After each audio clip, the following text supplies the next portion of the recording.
Buenos días, Iberoamérica. Seguimos aquí en la grata compañía de nuestros colaboradores y acompañándoles esta mañana en vuestros hogares. Gracias por permitirnos entrar en sus hogares y en sus corazones a través de las imágenes de la televisión. Está con nosotros Maggie, nuestra colaboradora. Maggie, bienvenida. Hola, buenos días. Buenos días, Maggie. Bienvenida por estar Buenos aquí días. en nuestro plató. Bienvenida a tu casa una vez más. ¿Qué nos traes esta mañana? Cuéntanos un poco de qué Pues va. mira, como siempre estamos desarrollando temas que sean de algún impacto, de impacto máximo en América Latina y en lo que está sucediendo, al menos aquí en España o con relación a estos países, pues tenemos una noticia que tiene bastante preocupado en América Latina, tanto a Brasil como a Bolivia, porque resulta que mantienen un diferendo diplomático entre estos dos países por la huida de un senador, Roger Pinto, es un senador opositor al gobierno de Evo Morales. Él estaba asilado desde el 2012 en la Embajada de Brasil, en Lima, en La Paz, perdón, y resulta que se fugó. La gente se pregunta cómo se fugó, ¿El motivo? el gobierno se pregunta cómo se fugó, Brasil se pregunta cómo se fugó, qué es lo que pasó ahí. Y claro, las cosas empiezan a salir, esto pasó el fin de semana pasado y hemos empezado toda esta semana a desarrollar el tema. Y resulta que dirigentes del ministerio, dirigentes de la embajada, fueron los que le ayudaron a fugarse a este senador Pinto, que de hecho estaba asilado. Él decía que tenía una persecución política. Ahora lo que dicen las autoridades de Bolivia es que lo que él tenía es que estaba perseguido por corrupción, es decir, por actos de corrupción que había cometido en el país y que por eso no le emitían el salvoconducto, que fue cuando Brasil le había dado ese asilo que había pedido. Por eso estaba en la Embajada de Brasil en La Paz, pero el gobierno boliviano no le quería dar ese salvoconducto porque no era asilado político. ¿Está desaparecido? No, está en Brasil. Es decir, que las autoridades de la Embajada de Brasil le ayudaron a salir de Bolivia y ahora mismo está en Brasil. Es bastante curioso, de hecho, esto se ha presentado como un conflicto. Pasando por encima de las autoridades Pasando por encima de las autoridades de las cancillerías de ambos países. Esto suena un poco como a Rusia, ¿no? Cuando la gente se asilaba en las embajadas francesas y salían allí. Es que lo que te preguntas tú, y yo me imagino que mucha gente se está preguntando, es si Assange hiciera lo mismo, Assange que está asilado en la Embajada de Ecuador en Londres, si a él le ayudasen también las autoridades de Londres a salir, pues se armaría un escándalo de los que no hay. Pero acá estamos hablando de América Latina y siempre el impacto es como un poco menor, ¿no? El tema es que ya han rodado cabezas. Ya el ministro de quería Relaciones... preguntar, ¿qué cabezas han rodado? Porque fugarse así de fácil, es más fácil que un político se fugue en Latinoamérica, en Europa. Claro, es que ahí tenían que, de hecho el gobierno de Bolivia está pidiendo explicaciones a Brasil. Brasil en el primer momento dijo que no sabía nada, que ellos conocieron de la fuga de este senador cuando lo recibieron ya en Brasil. Entonces, que fue quien le ayudó ahí fue el secretario de negocios de los tratados ahí en La Paz, fue el que le ayudó, pero este señor salió en un coche oficial, con guardia oficial, es decir que todo ahí muy bien armadito, ellos lo habían preparado, llegó hasta la frontera de Brasil a través de carretera y luego pasó en avión y llegó hasta Brasilia, que fue donde le recibieron, y fue cuando se enteraron, se enteró el gobierno de Brasil que se había producido esta fuga, pero ellos no tenían ninguna responsabilidad, al menos eso es lo que ha asegurado incluso su presidenta. ¿Y hasta qué punto puede quebrantar esto las relaciones entre estos Pues dos mira, países? es bastante curioso porque las relaciones entre los dos países es muy buena ahora mismo. Ustedes recordarán lo que sucedió también con Snowden, el momento que también le detuvieron, bueno, dijeron que Evo Morales traía a Snowden cuando venía de Rusia para acá y luego le detuvieron aquí los países de Europa. Pues pasó lo mismo porque saltó Brasil a denunciar que un alto ejecutivo también del gobierno había sido detenido, su avión había sido detenido en Bolivia. Y luego alegó el gobierno que ellos tampoco sabían, pero que había sido la policía que estaba haciendo el control antinarcóticos, entonces que por eso habían tenido que parar. Eso Se quedó ahí, es decir, no generó un conflicto mucho mayor porque las relaciones de Bolivia y Brasil al menos se están cuidando, tienen una relación bilateral bastante importante, entonces sí, ahora lo están cuidando y ahora se presume, o al menos ellos dicen que no hay ninguna razón para que esta relación se altere. Bueno, la carrera política definitivamente de este senador parará ahí porque en Latinoamérica se hace una gran campaña para ascender al cargo político que tiene y esto no es así de jugar con los votantes. ¿Qué va a pasar? Pues es una bomba mediática allí en Latinoamérica y ya internacional. Y no solamente eso, sino que lo que deja entrever es la burla que se ha hecho de las mismas autoridades ministeriales del gobierno de Brasil con su autoridad máxima, que es ya el gobierno de Brasil, la presidenta de Brasil. Es decir, por eso han rodado las cabezas. Les decía que el ministro de Relaciones Exteriores, Antonio Patriota, ha sido el primero en dimitir, o al dimitir, lo que se entiende entre comillas, porque lo que fue ahí es cesado simplemente, ¿no?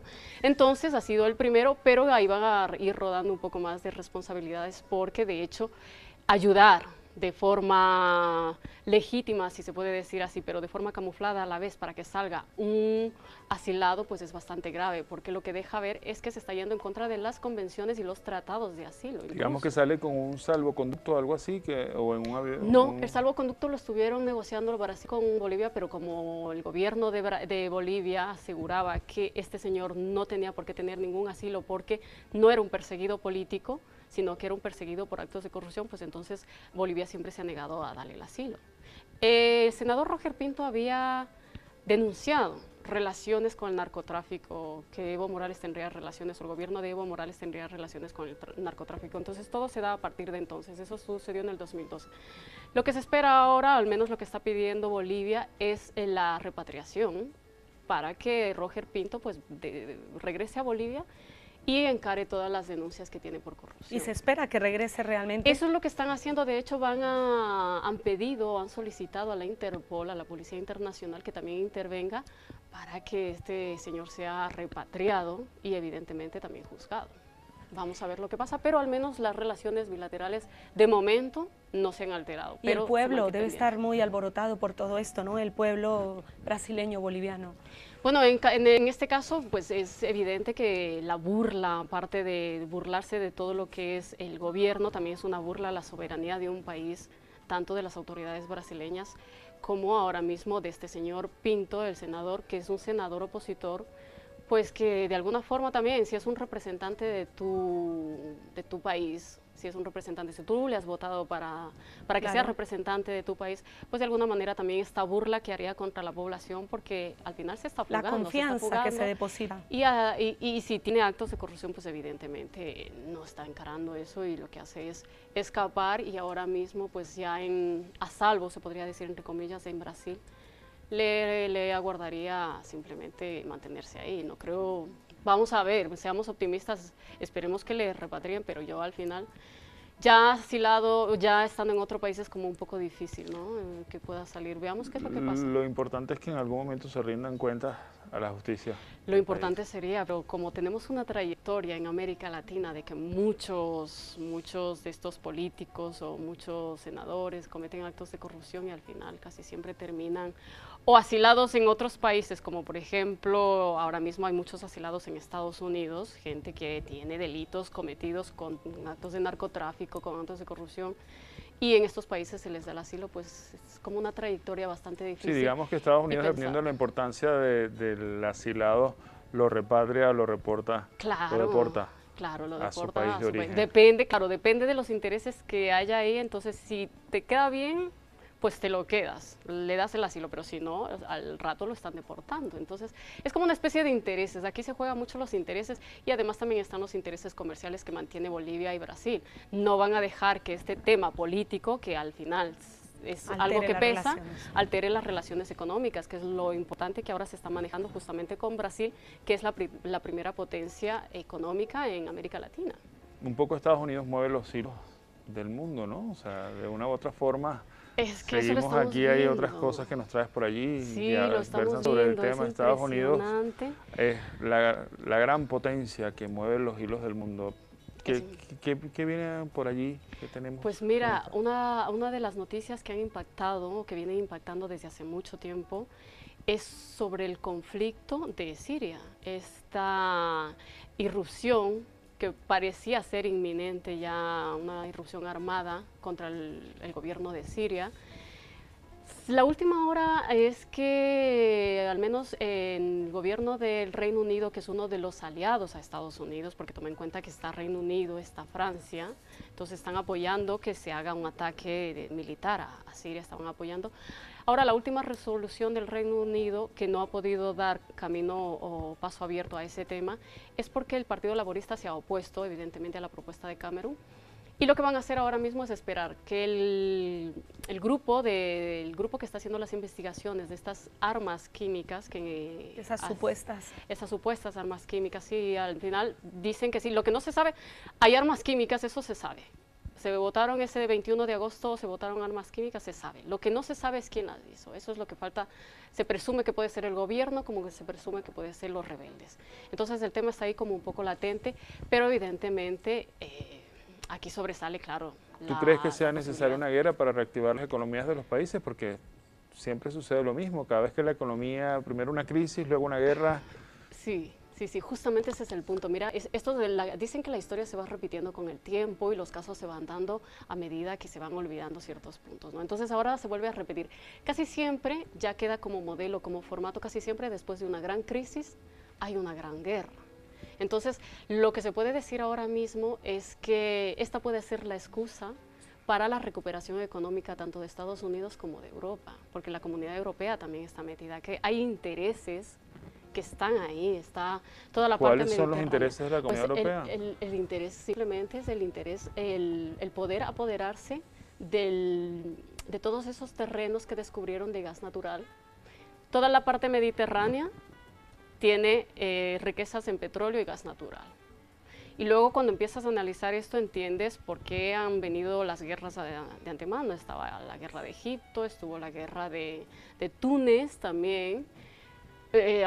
Recuerden ustedes lo que pasó también con Gaddafi, que fue 40 años en el poder, Estados Unidos y Europa mirando para otro lado, pero cuando nos interesa, sí vamos y regresamos a ver, ¿no? Entonces, a mí esto me parece una guerra de intereses bastante fuerte. Estados Unidos está ahí atrás cuando le interesa, si no, porque no nos preguntamos, esta guerra viene llevándose, la guerra civil en Siria viene llevándose desde el 2011.